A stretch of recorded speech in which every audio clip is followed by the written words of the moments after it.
500 anos de reforma protestante e as diferenças entre as duas igrejas, católica e a igreja protestante, continuam, passando pelo celibato, chegando à Eucaristia até a adoração de santos. Quais são as diferenças entre as duas igrejas? Vamos conhecer hoje o que separa o catolicismo do protestantismo. Na Alemanha, onde nasceu a reforma da igreja, reforma introduzida por Martinho Lutero, católicos e protestantes ainda viviam em profunda hostilidade até poucas décadas. Havia condenações doutrinais, conflitos e até guerras de motivação religiosa. A razão para isso aconteceu em 1517, com a separação da igreja em católica e protestante.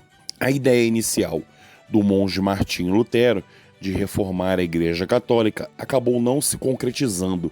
Pelo contrário, a publicação de suas 95 teses em 31 de outubro de 1517, na cidade de Wittenberg, contra o que considerava teologicamente inoportuno na Igreja Católica do seu tempo, é considerada a base do protestantismo e o ponto de partida da divisão em confissão católica e evangélica luterana, especialmente na Alemanha.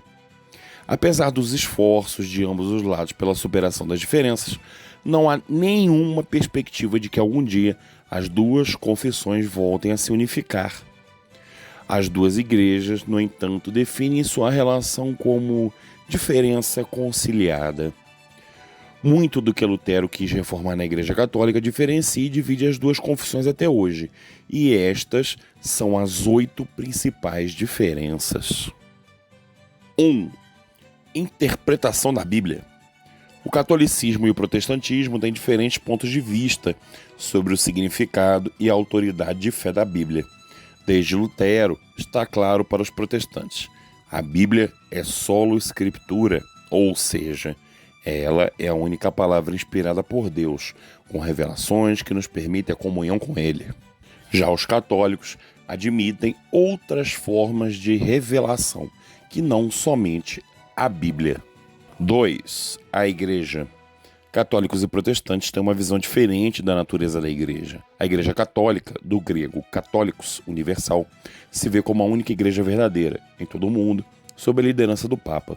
Para as igrejas que emergiram da reforma, como a evangélica, derivada do evangelho, não há uma única no que tange a denominações, mas há várias denominações cristãs que compõem a única igreja cristã, que engloba católicos, luteranos, calvinistas, batistas, etc., espalhadas pelo mundo. Oficialmente, todas elas se consideram equivalentes. 3. Papado. Os protestantes não são tolerantes em relação ao papado, pois alegam que ele não condiz com a Bíblia. Os católicos veem no sumo pontífice o sucessor do apóstolo Pedro e, portanto, o chefe de sua igreja, nomeado por Jesus Cristo. Isso é explicado por uma cadeia de consagrações que supostamente nunca foi interrompida, desde o século I até o presente. 4. O cargo de sacerdote. Segundo o catolicismo, ao receberem o sacramento da ordem, bispos, sacerdotes e diáconos ganham para sempre a legitimação de servir a Deus. Por isso, o cargo de sacerdote é superior ao de leigos católicos. Essa ordenação, aliás, é reservada aos homens. Já o protestantismo não vê na profissão religiosa uma consagração da pessoa. O cargo é uma função pretendida por Deus, que, em princípio, pode ser transferido para qualquer cristão, até mesmo para mulheres, ainda que algumas igrejas luteranas também não as ordenem. 5. Eucaristia ou Santa Ceia. Na Eucaristia católica, fica evidente a autoridade do sacerdote e o quanto isso influencia a convivência ecumênica. A Eucaristia, ou Santa Ceia, em um culto religioso, representa a morte e a ressurreição de Jesus Cristo. Ela remonta à última refeição de Jesus com seus discípulos na véspera de sua crucificação. A Eucaristia católica pode ser ministrada somente por um sacerdote ordenado. Apenas ele, em nome de Jesus, pode transformar pão e vinho no corpo e no sangue de Cristo. Não é permitida a participação de não católicos. Na igreja evangélica, qualquer pessoa batizada pode tomar a Santa Ceia. Também é permitido que leigos auxiliem o pastor na distribuição do pão e do vinho. Esta é uma das razões pelo qual o lado católico rejeita a Santa Ceia conjunta com protestantes. Os católicos veem a Eucaristia como uma constante repetição do sacrifício de Cristo. Em sua interpretação, a hóstia se transforma no corpo de Jesus e pode ser adorada, a chamada transubstanciação. Já para os luteranos, a Santa Ceia é o verdadeiro corpo e sangue de Jesus, no pão e no vinho.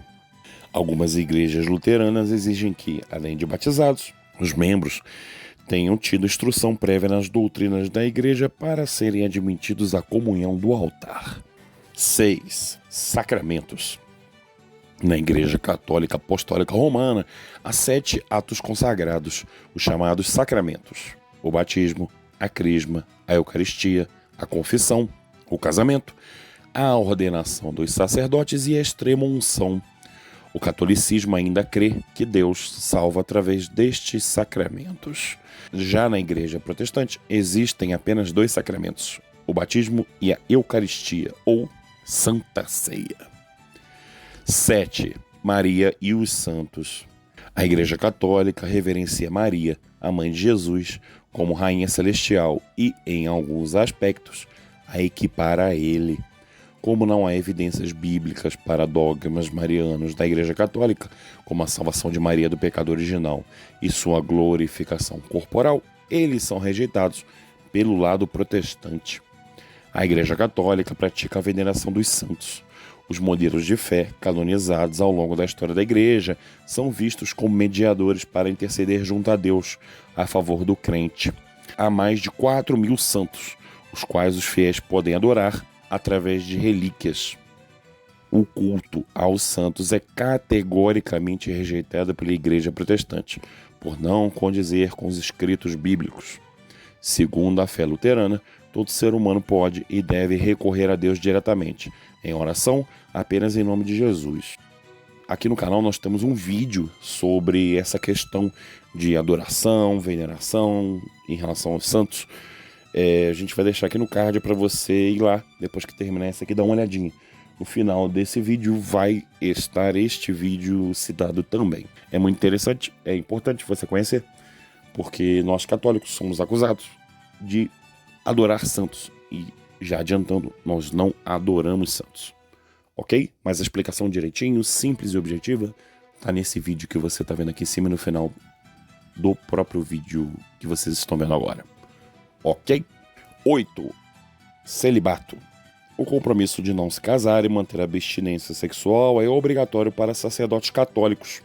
O celibato sacerdotal é compreendido como sinal da sucessão de Cristo, que, segundo a Bíblia, era virgem e solteiro. As igrejas evangélicas rejeitam que o celibato seja um dever, pois não há mandamento de Jesus nem dos apóstolos neste sentido.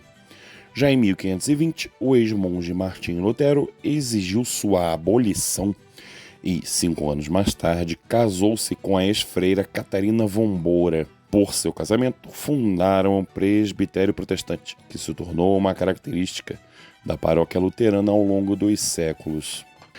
O protestantismo teve o seu início em 1517 com Martinho Lutero, como já citamos algumas vezes neste vídeo. O diálogo entre católicos e protestantes nunca foi muito bom, mas tem andado em um clima sereno e de compreensão mútua, embora com algumas correntes, como os adventistas e testemunhas de Jeová, a coisa não tenha caminhado, digamos assim, em mares muito calmos. Mas hoje, com certeza, está muito melhor do que quando a reforma foi implantada e guerras de religião explodiram, principalmente na Europa. Hoje, católicos e protestantes não se matam mais, graças a Deus. Mas a pacificação completa ainda está muito, mas muito longe de acontecer. Provavelmente, ela só ocorrerá quando as igrejas se unificarem, se é que isso um dia vai acontecer.